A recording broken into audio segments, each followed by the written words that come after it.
Welcome back to the video of unfiltered sister stories. ఇవాళ special ఏంటిదంటే మురుకులు. ఇప్పుడు దీనికి కావాల్సిన పదార్థాలు: 4 గ్లాసుల బియ్యం పిండి, 2 గ్లాసుల పుట్నాల పప్పు పొడి, సరిపడినంత ఉప్పు, కారం, జీలకర్ర అండ్ కాగపెట్టిన నూనె.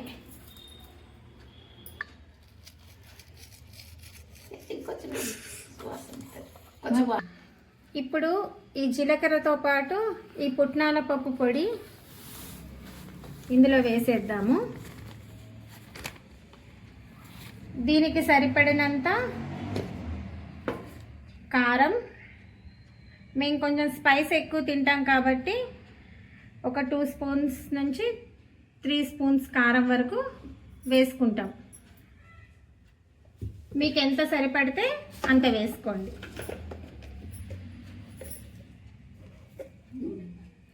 సరిపడినంత ఉప్పు, మీ టేస్ట్కి సరిపడినంత. పుట్నాల పప్పు పొడి ఎందుకు వేసుకుంటామంటే మురుకులు చాలా గుల్లగా రావడానికి పుట్నాల పప్పు పొడి వేసుకుంటాం.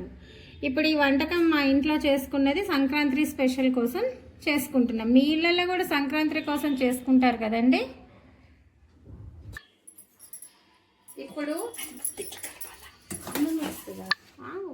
ఇప్పుడు ఈ పిండిని ఉప్పు, కారం, ఈ పుట్నాల పప్పు పొడి ఇవన్నీ మొత్తము చేత్తో బాగా కలగలిపి మొత్తం అనుకుందామండి. ఎందుకంటే అన్నీ కలిసిపోవాలి కాబట్టి.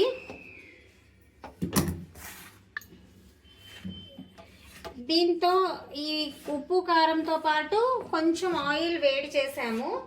ఈ వేడి చేసిన ఆయిల్ని కూడా ఇందులోకి వేస్తాం.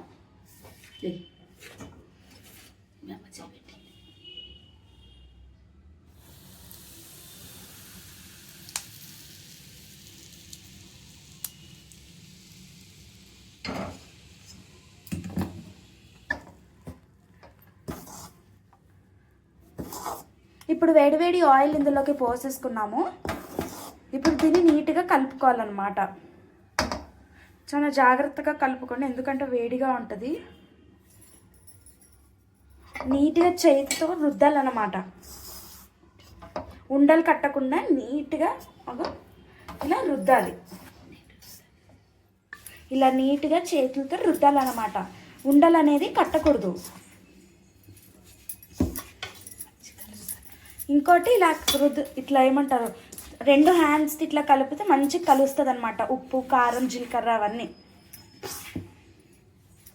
మీ ఇంట్లో సంక్రాంతికి ఏమేమి స్పెషల్స్ చేసుకుంటారో కింద కమెంట్ బాక్స్లో చెప్పండి. ఇంకోటి ఇవన్నీ మురుకులు చేస్తుంది ఎవరో కాదండి, మా అమ్మమ్మ చేస్తుంది అనమాట.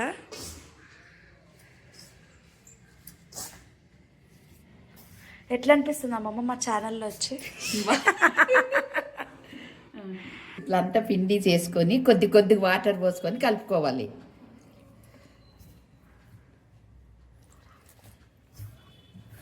మీ అమ్మ చెప్పు. కలిపి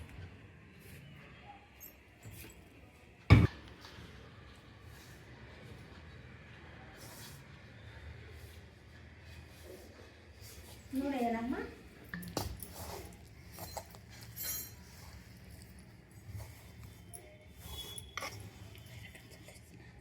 ఇప్పుడు మనం తీసుకున్న పిండిలో కొద్దిగా తీసుకొని కలపాలన్నమాట. ఎందుకంటే ఎక్కువ పిండి కలిపితే ఒకేసారి పల్చగా అయిపోతుంది, ఇంకొకటి డ్రై అయిపోతుంది అనమాట. అలా నీట్గా కలుపుకోవాలన్నమాట.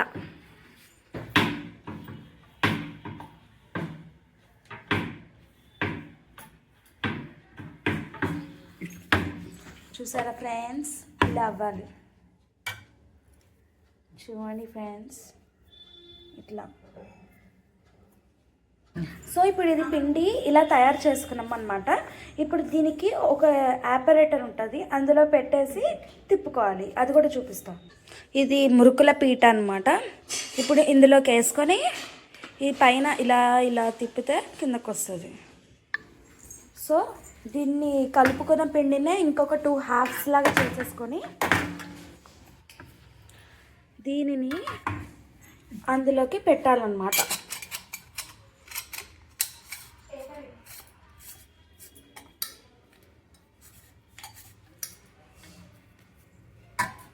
సో దీనిని ఇందులో పెట్టుకోవాలి. దీనికి సరిపడంత పిండి అలా పెట్టేసుకొని రొట్టుతాను సూపు అది కింద కనుక్కోవాలి. ఇప్పుడు అది అనుకొని మెల్లమెల్లగా ఈ రౌండ్ దాంతో తిప్పుకోవాలన్నమాట.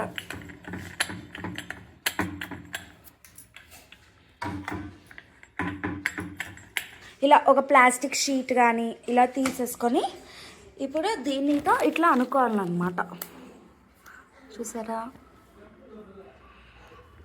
ఇలా నీట్గా అనుకోవాలి. కొంతమంది వేరే షేప్స్తో కూడా అంటారు, మేము దీంతో అంటున్నాము.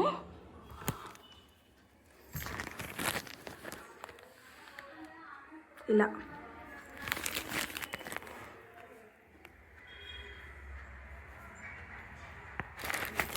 సో ఇట్లా అనుకొని ఇది చేస్తూ ఇంకొక సైడ్ ఆయిల్ హీట్కి పెట్టేసామన్నమాట. సో ఇప్పుడు ఇవన్నీ ఆయిల్ హీట్ అయినాక పోయి ఆయిల్లో వేసేస్తాము. ఆయిల్ కూడా హీట్ చేసేసామండి. చూసారా బాగానే కాలింది. ఆల్రెడీ మా అమ్మమ్మ ఒక టేస్ట్ చూసింది కాలిందా లేదా అని.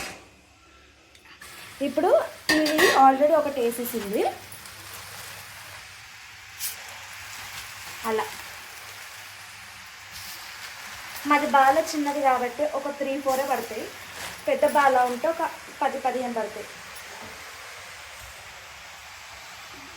సో దీన్ని నీట్గా అలా గోల్డెన్ కలర్ వచ్చేంత వరకు ఫ్రై చేయాలి. రెస్ట్ వస్తాయి తర్వాత ఏమొస్తాయి? బాగా వస్తాయి. కొంచెం ఎరుపు దాటి వచ్చినాక తీయాలి. నువ్వు చెప్పే చెప్పు.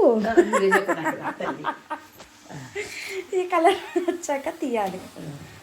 సో ఇలా నీట్గా గోల్డెన్ కలర్లో రావాలి. ఇప్పుడు అది తీసుకొని ఒక ప్లేట్లో వేసేసుకోవాలి. ఇంకోటి హీట్ తగ్గే కొద్దీ గట్టిగా అవుతుంది అన్నమాట. ఇంకొన్ని బ్యాచెస్ అయిపోయాక మళ్ళీ చూపిస్తాము. సో ఇప్పటికీ ఇవన్నీ బ్యాచెస్ అయిపోయింది ఫ్రెండ్స్. ఇంకా చాలా ఉంది ఫ్రెండ్స్. ఇంకా ఇంత పిండి చేయాలి ఫ్రెండ్స్. ఇది అయిపోయేదాకా కూర్చొనివ్వరు ఫ్రెండ్స్. ఇందాక చూపించా కదా ఫ్రెండ్స్, ఒక బ్యాచ్ అయిపోయింది. మేము మళ్ళీ సెకండ్ బ్యాచ్ కోసం మళ్ళీ ఫ్రెష్గా ఇప్పుడు మళ్ళీ పిండి తడుపుతున్నారనమాట. మళ్ళీ తడిపి సేమ్ ప్రాసెస్, మళ్ళీ పీటతో తిప్పేసి మళ్ళీ నూనెలో వేసి కాగాలి. మళ్ళీ అది అయిపోయాక ఇది. సో ఇందాక అన్నీ చేసుకున్నాం కదా ఫ్రెండ్స్. ఈ ఒక డబ్బా మొత్తం అయ్యింది, ఇంకోటి హాఫ్, నియర్లీ 2 kgs అనమాట ఇది. సో మురుకులు రెడీ. ఇంకా ఈ రెసిపీ మీరు కూడా ట్రై చేయండి. ఒకవేళ మీకు నచ్చితే కింద కమెంట్ బాక్స్లో చెప్పండి. ఇంకా మా ఛానల్ని ఎవరైతే సబ్స్క్రైబ్ చేసుకోలేదో వెంటనే సబ్స్క్రైబ్ చేసుకోండి. బాయ్.